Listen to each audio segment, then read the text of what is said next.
जब हम हवन करते हैं तो हवन में आहुति देते वक्त हम बोलते हैं स्वाहा। स्वाहा शब्द यज्ञ, अग्निहोत्र, हवन और वेदों में बार बार प्रयोग होता है, लेकिन उसके पीछे का आध्यात्मिक रहस्य और पौराणिक कथा बहुत कम लोग को ज्ञात होती है। इसको हम तीन तरीके से समझते हैं: शाब्दिक, वैदिक, पौराणिक कथा और तीसरा आध्यात्मिक गुण। स्वाहा का वैदिक और शाब्दिक अर्थ क्या है? स्वाहा, स्व प्लस आहा, उसे ईश्वर तक पहुंचाना। स्व मीन्स आत्मा, आत्मा मीन्स देवता या ईश्वर, आहा मीन्स समर्पण या अर्पण।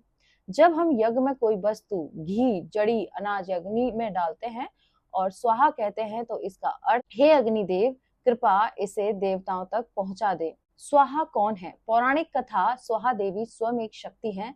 वह अग्निदेव की पत्नी हैं और यज्ञ समर्पण की अधिष्ठात्री देवी मानी जाती हैं।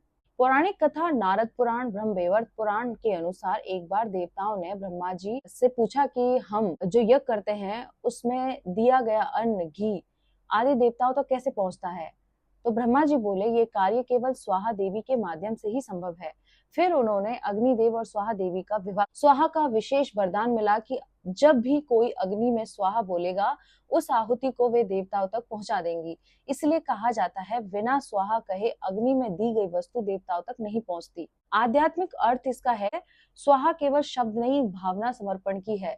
जब आप स्वाहा कहते हैं तो आप अपने अहंकार को अग्नि में अर्पित करते हैं, अपनी कामना को ईश्वर को सौंपते हैं, अपनी इच्छा का त्याग करते हैं। स्वाहा मतलब अब ये मेरा नहीं, ये देव, ये तुम्हारा है। अग्नि देव की पत्नी और यज्ञ की देवी हैं और आध्यात्मिक तौर पर संपूर्ण समर्पण और त्याग का भाव है।